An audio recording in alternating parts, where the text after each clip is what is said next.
This is Celeste, and this is Wait, is that legal?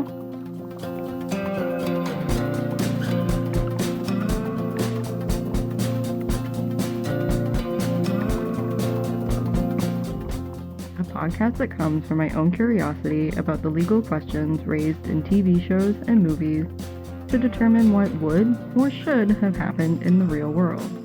So join me, a real lawyer, as I try to offer legal advice to fictional characters in fictional scenarios using real laws. This podcast is not intended to offer real legal advice to real people in real legal situations. It is just for fun.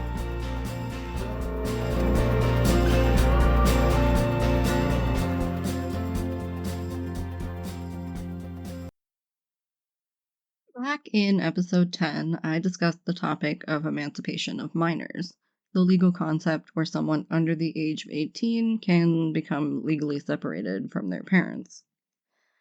At the time, I also wanted to discuss the idea of medical emancipation, but the episode was already pretty packed. I also came across an episode of Chicago Med in the meantime that raises another aspect of the issue. So today's topic will be about medical emancipation for minors. Popular media is pretty obsessed with the concept of divorcing one's parents.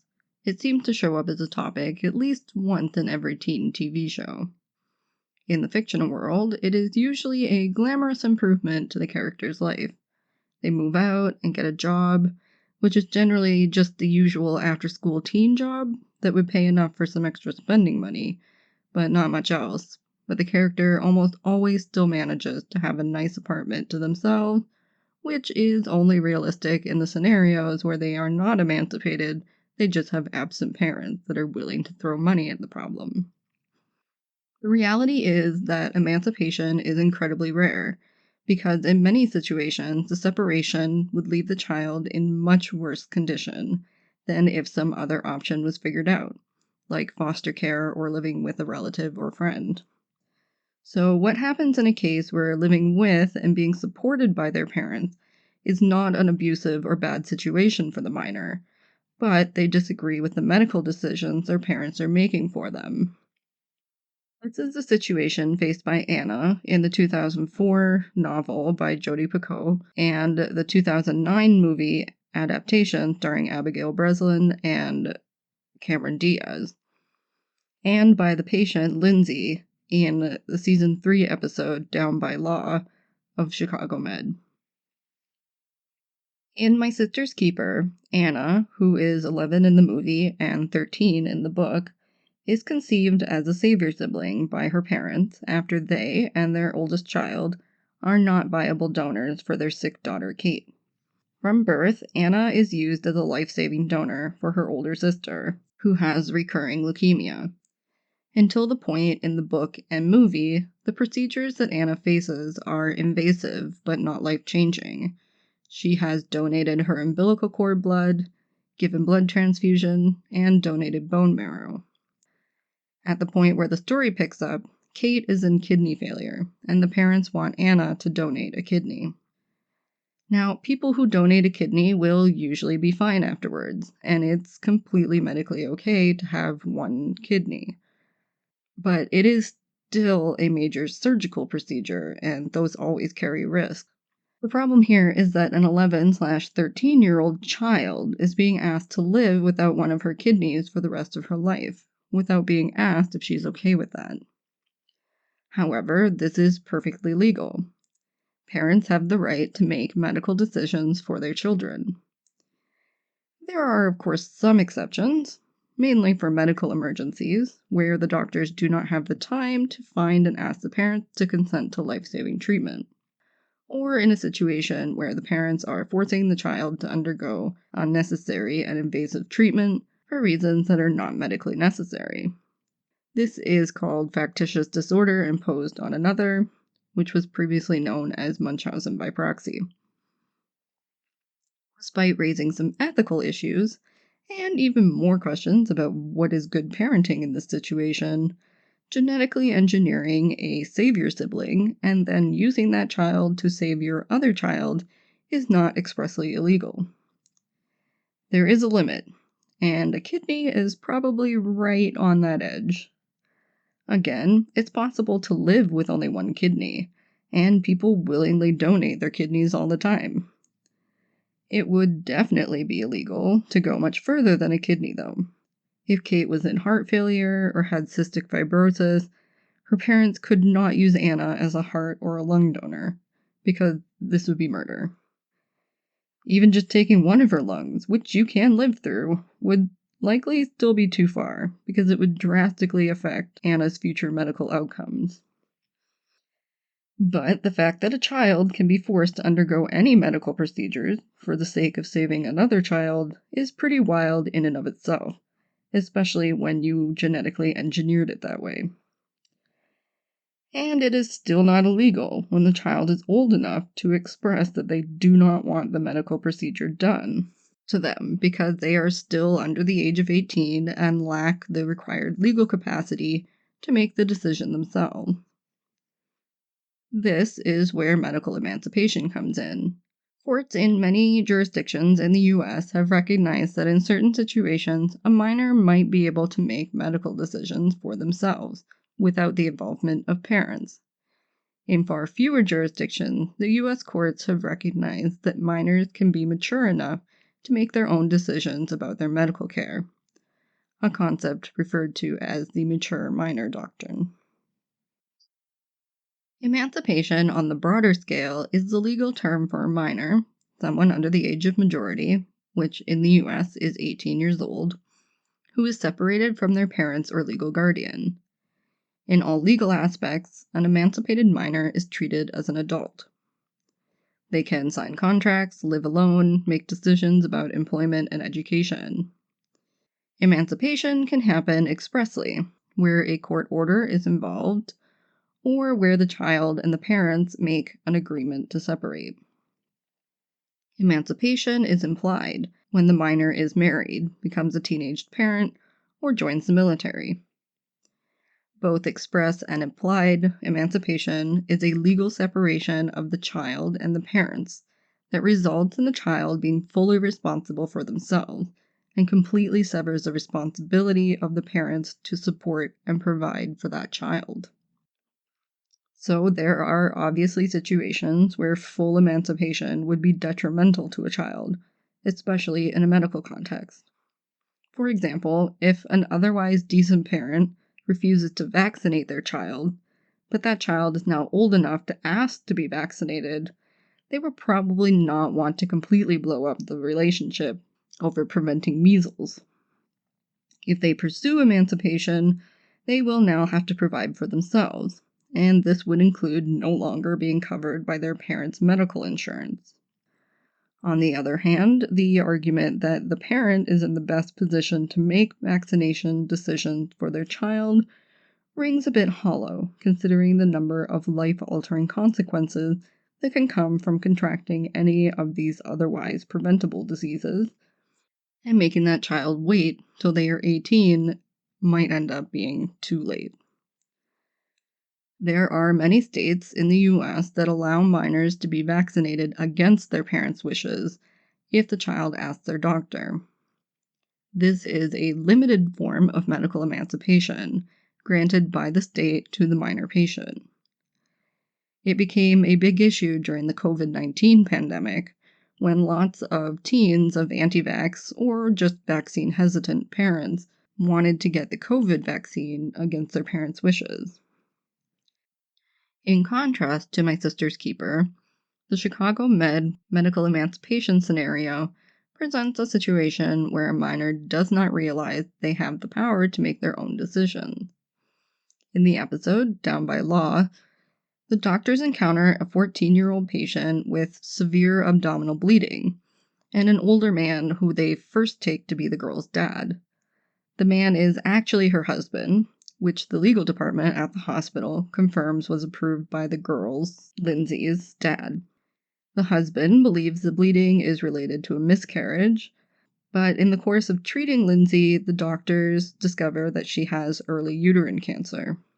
And it turns out that Lindsay's mother and grandmother also died young from cancer. The doctors propose that Lindsay start chemotherapy right away, but the husband refuses because of the chance that it could make Lindsay infertile. One of the doctors is very agitated that she cannot speak to the patient alone without her husband speaking for her, so when he is out of the room, she goes in to speak to Lindsay. She explains that despite her age, because she is married, she is medically emancipated and can make her own medical decision. Lindsay is in the process of asking for more information about her options when they are interrupted. In the end, Lindsay expresses her desire to have the most radical treatment, a hysterectomy, to destroy both the cancer and her marriage. As the doctors explain to the husband that she is having a hysterectomy and that Lindsay consented to the treatment, she smiles as he screams to her about excommunication. In the two fictional scenarios, we have one child that still wants to be a part of her family and keep both her kidneys. On the other hand, we have a child who is implicitly emancipated and faced with an important health decision that the adults in her life are trying to make for her. We are also dealing with two very different jurisdictions. My Sister's Keeper is set in Rhode Island, which does not recognize any form of medical emancipation for minors.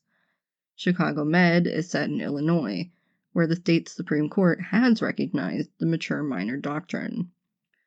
The doctrine is explained very well in an article for the National Library of Medicine on the National Institutes of Health website. Quote, "The mature minor doctrine legally recognizes the medical decision-making capacity of adolescents, even though they are still minors under parental or legal guardian control. Minors, usually 12 years or older, who demonstrate adequate cognitive maturity and capacity to understand the risks, benefits, alternatives, and likely outcomes of medical evaluation and treatment are authorized to provide consent or refuse without parental permission." End quote. In the Illinois Supreme Court case, in re E.G., which was decided in 1989, the court recognized the maturity of E.G., a 17-year-old girl with leukemia, who wanted to refuse the blood transfusion treatment based on her religious beliefs. In this case, the state had taken over as the girl's guardian for making medical decisions because her mother, who had the same religious beliefs, had refused the blood transfusion, despite it being a life-saving procedure. In the case, E.G. is actually asking to be emancipated from the state in order to refuse further treatment. The court considered the testimony of E.G. herself, as well as the various doctors, lawyers, and psychiatrists that had treated, interviewed, and evaluated her.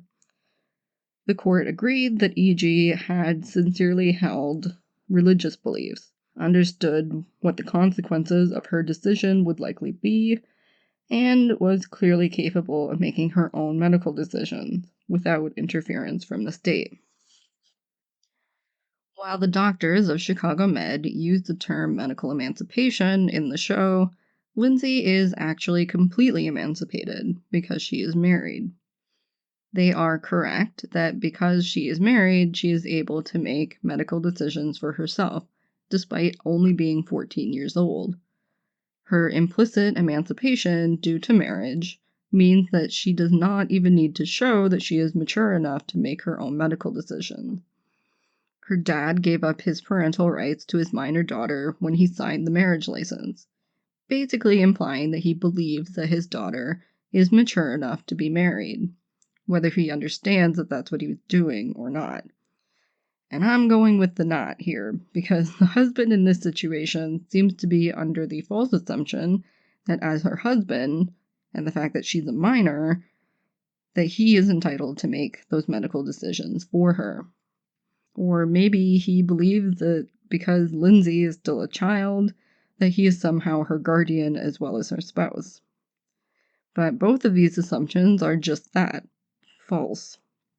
It is illegal and immoral to marry someone without the capacity to consent to marriage, like a minor. The laws that allow parents to consent to marriage on behalf of their minor child are only allowed because the parents are transferring that ability to consent to their child. They are not transferring their guardianship over their child to the child's spouse. Which, if you think about it, would be really messed up, because it would essentially be state-sanctioned sexual abuse of a child. This topic on its own has plenty of legal gray areas owing to the relatively recent recognition of the concept of marital rape, but that is another topic that I will not go into further today. What's important is that a married minor is considered legally emancipated from their parents and therefore seen as a full adult by the state.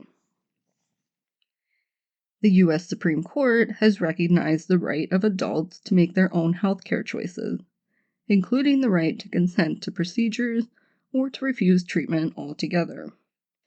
These rights exist for the patient alone, and doctors have an ethical responsibility to their patient and to respect the patient's decisions.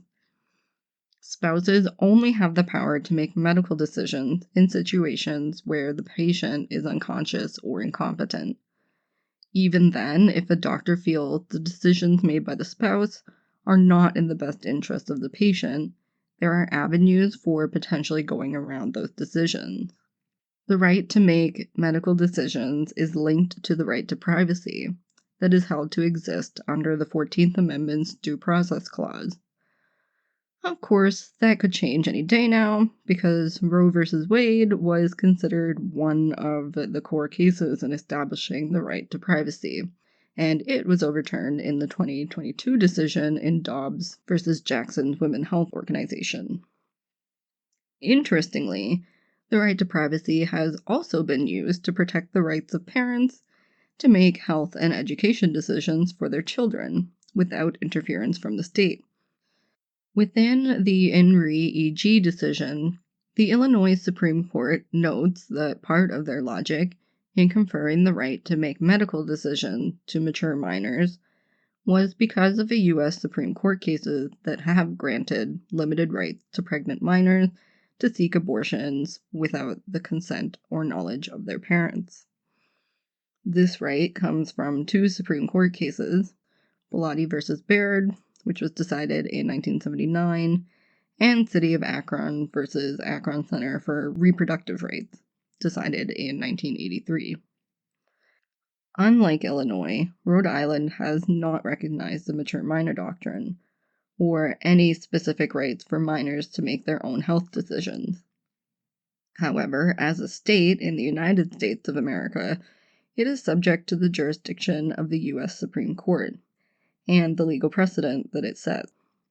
The decisions in Bellotti and in City of Akron does show some recognition of the problem inherent in placing a bright line at age 18 for when someone can start making decisions about their own health. Even without an express avenue, minors are not completely without agency when it comes to life-altering medical decisions. In My Sister's Keeper, there is a situation where the parents are insisting that the doctors remove an 11/13-year-old child's kidney, and the donor child is objecting to having the surgery done. Any of the doctors or surgeons in this scenario could refuse to do the procedure, and the hospital could involve the state in the decision. Anna could have just as easily found a social worker at the hospital to intervene on her behalf, but going to a lawyer works too. This is made more clear in the book because Anna is technically not granted medical emancipation. Instead, the judge gives her lawyer medical power of attorney, meaning that the court just shifted Anna's parents' ability to make her medical decisions for their daughter over to Anna's lawyer. Anna still does not have the power to make her own decision. In the movie, Anna's lawyer sues for partial termination of parental rights, which again does not actually confer those rights to Anna, but would instead give the government, through a caseworker, the ability to make medical decisions on Anna's behalf. Both of these solutions do allow an outside perspective of the medical decision, removing the parents' obvious emotional reasoning from the equation.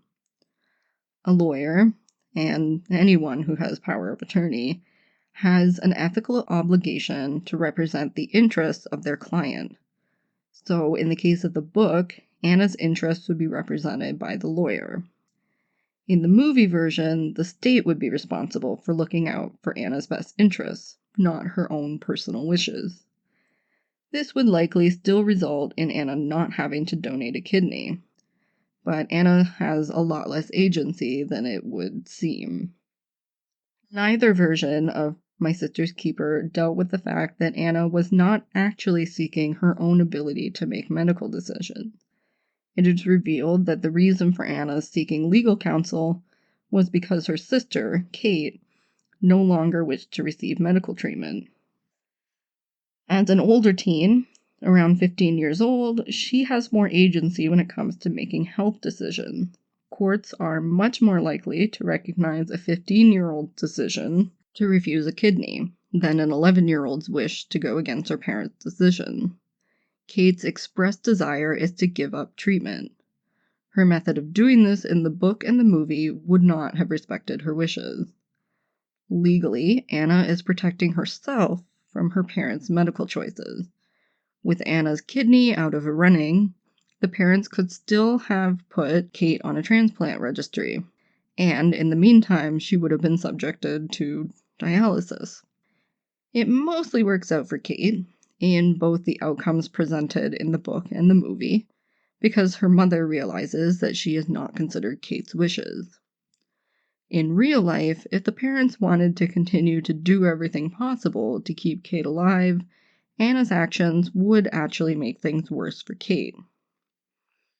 So despite what Kate and Anna seem to think, Anna cannot actually advocate for her older sister. If Kate's only wish was to allow Anna to keep her kidney, and to make her own decisions separate from her parents, but to continue to allow the parents to control the medical decisions for Kate, then this was the best way to accomplish that goal. However, Anna basically admits that she wasn't actually opposed to donating her kidney. She just wanted to respect Kate's wishes. Without Anna's perfect match of a kidney, Kate would have to be on dialysis until another kidney became available. Or Kate might have ultimately been forced to accept her younger sister's kidney if the decisions of the parents were considered to be rational and in the best interests of both sisters.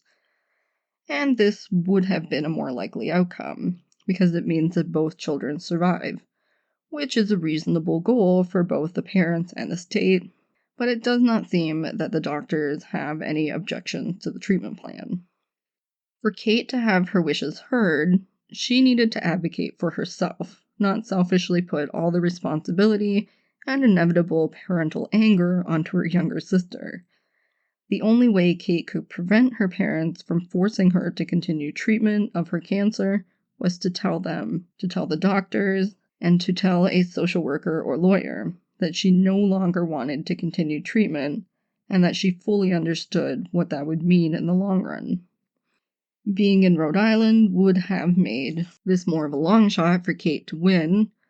She would have had a better chance in Illinois, but it would have been more likely to achieve the actual outcome that she wanted.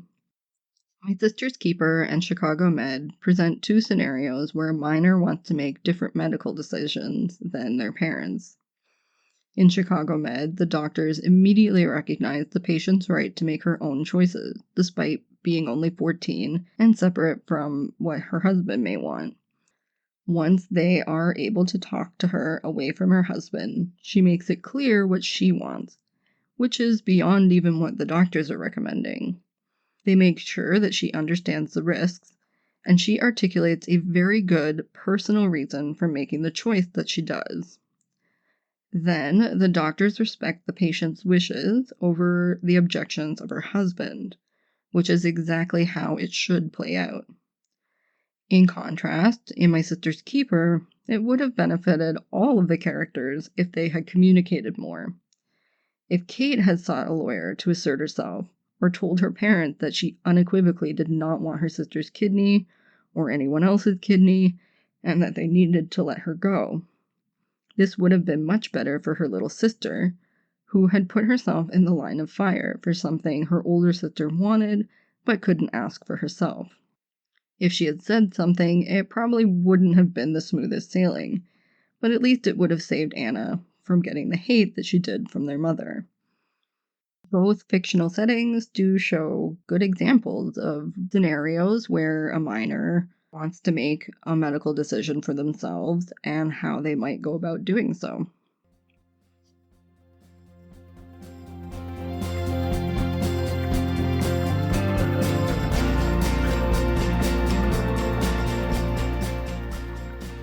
Thank you for listening.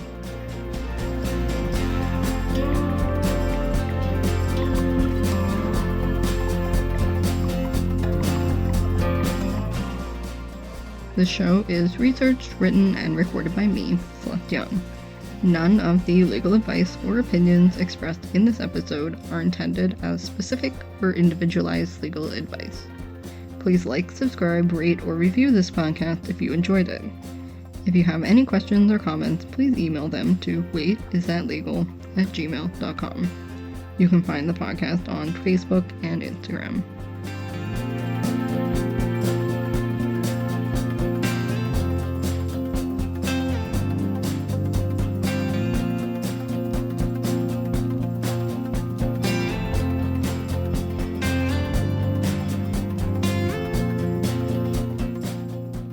Everyone that is of sound mind, regardless of age, should have the right to make their own medical decision without religious or government interference. And if you have specific medical wishes that you want to be recognized and respected, then you should have a medical directive.